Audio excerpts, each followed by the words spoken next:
My name is Eli Harper, and I swear the trouble started the moment I planted my first tomato. I moved out to Cedar Ridge Meadows, this quiet little neighborhood tucked between rolling hills and pine trees, thinking I'd finally found some peace. 5 acres at the edge of the development, a crooked old barn, a stretch of good soil that reminded me of summers on my grandfather's farm back in Missouri. That land felt like home, the kind of place where you breathe deeper the moment you step outside. I didn't know yet that peace can disappear fast when someone with a clipboard and an ego mistakes your life for their battlefield. The first day she saw the garden, she acted like I'd built a toxic waste site. Marietta Langford, the newly elected HOA president, 50 going on a hostile 40, hair sprayed into a helmet, suit pressed like she was heading into federal court. She walked toward my fence, tapping her pen against her clipboard, sharp and rhythmic, like a countdown. "Mr. Harper," she said, dragging out every syllable like she wanted to carve it into my forehead, "there have been complaints about odors coming from your property." I stared at her a second, wondering if she was serious. "You mean compost," I told her. "That is what makes vegetables grow." She didn't blink. "Compost or not, it disturbs community harmony." She wrote something on her clipboard with a flourish like she was signing the Declaration of Independence. That was the start of everything.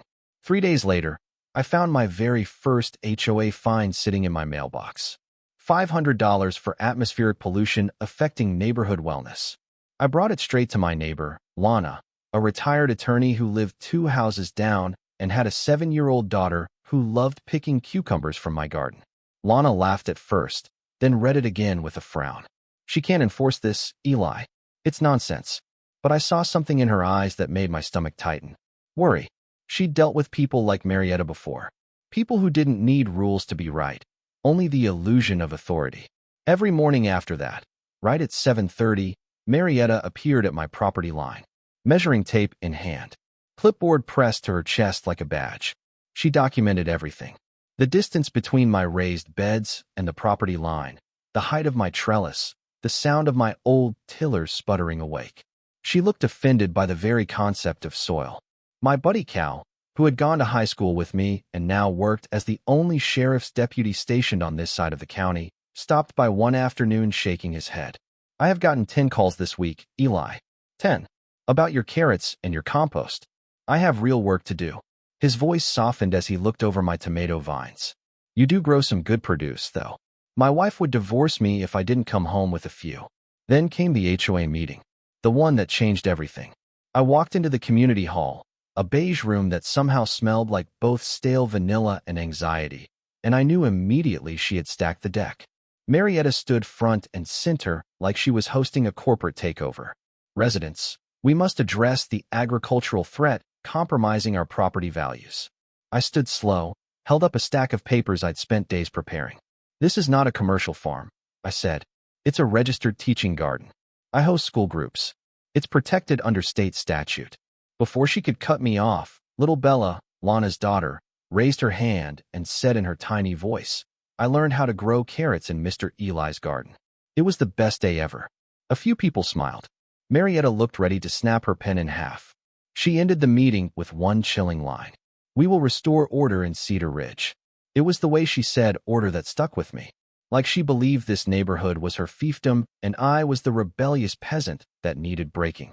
The next morning, I opened my door and saw her standing there with a stack of papers thick enough to start a campfire. "Mr. Harper," she said, smiling like a wolf in a church skirt, "your property violates 43 HOA regulations. You have 72 hours to cease operations or face significant fines." I flipped through the packet. Half the violations didn't even exist. She was inventing rules, counting on me being too overwhelmed to fight back. But that was her mistake. That night, I read every line of every original HOA document. And somewhere around 2 in the morning, fueled by cold coffee and spite, I found it. A clause so old it might as well have been written on a typewriter. Agricultural structures are permitted if they serve to protect or maintain educational purposes. A gate counts as a structure. A very big, very solid gate. So the next week, I installed exactly that. A 6-foot cedar gate with an electronic lock and a discrete row of cameras hidden along the upper beam. Not to keep people out, but to record who absolutely could not resist trying to get in. The installation crew finished on a Thursday afternoon. By Friday morning at 7:30, I was in my kitchen with a hot cup of coffee watching from the window as her familiar white sedan rolled to a stop. She stepped out, clipboard under her arm, stare locked onto the gate. For a full 10 seconds, she didn't move. Then she exploded. What is this? What monstrosity has the audacity to block HOA access? I walked outside slow, savoring the moment like a warm biscuit. Morning, Marietta. Nice weather we are having. Her face flushed dark red. You will remove this immediately. This violates community aesthetics, safety, spirit, morality, everything. I pulled out the permit I kept in my back pocket. County approved. HOA compliant. Color palette matched. Signed by the very inspector she had tried to charm 2 weeks earlier. She kicked the gate. Actually kicked it. Her shoe snapped. I wish I could say I didn't laugh, but I am only human. That afternoon, she posted a 10-minute rant on the HOA page accusing me of running an illegal produce cartel. She was so worked up she accidentally turned on a dog filter, and the video showed her yelling about agricultural terrorism while sporting animated floppy ears and a nose. That video alone probably saved me months of trouble. The neighborhood roasted her for days. But the real twist came that weekend at the farmer's market. A woman in casual clothes picked through my tomatoes, examining each one carefully before saying, "Nice produce, Mr. Harper. Shame about your HOA issues." There was something in her tone that made me stop. She leaned closer. "My name is Agent Grace Morgan. I work with the State Regulatory Bureau. We have been watching your HOA president for a while. Keep documenting everything." She slipped me a card with no title, no agency, just a number. Then she walked away with a bag of cucumbers. I barely had time to process that when things got worse. Someone dumped a mountain of gravel at my driveway entrance, blocking my truck in. The driver shrugged. Some lady paid in cash. No paperwork. I climbed over the pile and ran to my greenhouse only to find half my young plants wilted and dying, slick with a thin coat of herbicide. 50 seedlings destroyed. Months of work gone. My hands shook. My throat tightened. I sank to the ground, cradling a dead tomato start like it was a broken bird. My phone buzzed. A text. "Shut it down, or I will destroy everything you love." I stared at the message and felt something in me shift. Not anger. Resolve. The cold kind. From that moment on, I documented everything. I saved every violation notice. Every late-night phone call from neighbors telling me Marietta was whispering lies about chemical sprays. I gathered soil tests from 3 different labs showing my produce was cleaner than tap water. I played nice, waited, prepared. Then I set the trap. I left the gate cracked open 2 inches one night. Just once, knowing she wouldn't be able to resist. At 2 in the morning, my cameras caught her creeping up my driveway with a flashlight and poor Bob, the timid board member she bullied, carrying bolt cutters. She didn't see the infrared cameras.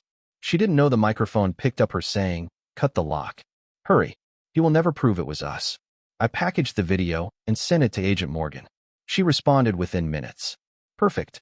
Let her go further. The next morning, I called Sheriff Cal, showed him the cut lock, played dumb. He rubbed his face. "Eli, keep the cameras rolling. She is escalating." She escalated all right. Violation after violation, rumor after rumor. She called restaurants pretending to be from a county agency, telling them my produce was contaminated. I lost contracts. My hands shook counting bills. I wondered if I should just sell the farm. But every time I looked at the kids who came to pick tomatoes and learn about soil, I knew I wasn't quitting. The breaking point came when she announced an official HOA inspection with a group she called her Environmental Oversight Panel. Really just 4 neighbors she'd bribed with promises of rule exemptions. But I smiled when she marched up my driveway at 10 o'clock on the dot, looking triumphant. "Mr. Harper," she said, clipboard raised, "we are here to conduct a full investigation." I swung the gate open wide. "Come on in." I even poured cucumber water for her panel. They exchanged confused glances, but followed her in. They walked straight into the trap. Agent Morgan stepped out from behind my barn, dressed in a dark windbreaker with her badge displayed. "Mrs. Langford," she said calmly, "we have been waiting for you." Marietta froze. "What is this? Why is the State Bureau here?" Grace Morgan smiled. "We are investigating suspected embezzlement of HOA funds, falsified violations, harassment, and wire fraud. Mr. Harper has been assisting us." Marietta sputtered. "This is absurd. This man is a menace to property values. Arrest him." Grace nodded. "About that, She opened a tablet and pressed play. It showed Marietta handing cash to the same inspector she claimed had approved her complaints. It showed her whispering threats. It showed her ranting about making me lose everything. Neighbors gasped. One of her board members backed away muttering, "I didn't sign up for this." Deputy Kell stepped beside Grace. "Ma'am, based on this evidence, I need you to step aside." Marietta panicked. "You won't get away with this, Eli. I filed an injunction. Your farm is shut down right now." She shoved her phone in my face. I didn't even look. Cal did. Then he laughed. "Ma'am, you filed against Harper Farms LLC. Eli's business is registered as Cedar Ridge Learning Garden. You shut down a business that doesn't exist." Her face collapsed. Then the cuffs clicked. Neighbors poured out of their houses, relief washing over them. People who'd been silent for months told their stories. One after another. All the fines, all the threats, all the petty cruelty. Grace Morgan gathered every testimony. Cal pulled me aside. "You handled this better than most folks would, Eli. Most people break long before this point." 3 months later, I sat in court and watched the verdict. Guilty on all counts. 5 years in prison. $40,000 in restitution. A lifetime ban on holding any HOA position again. The day the sentence came down, I walked back to my truck, breathing easier than I had in a long time. I didn't feel triumphant, just steady, like the earth had finally settled under my boots again. In the months that followed, something incredible happened. The neighborhood changed. People stopped whispering and started talking. Kids visited my teaching garden every week.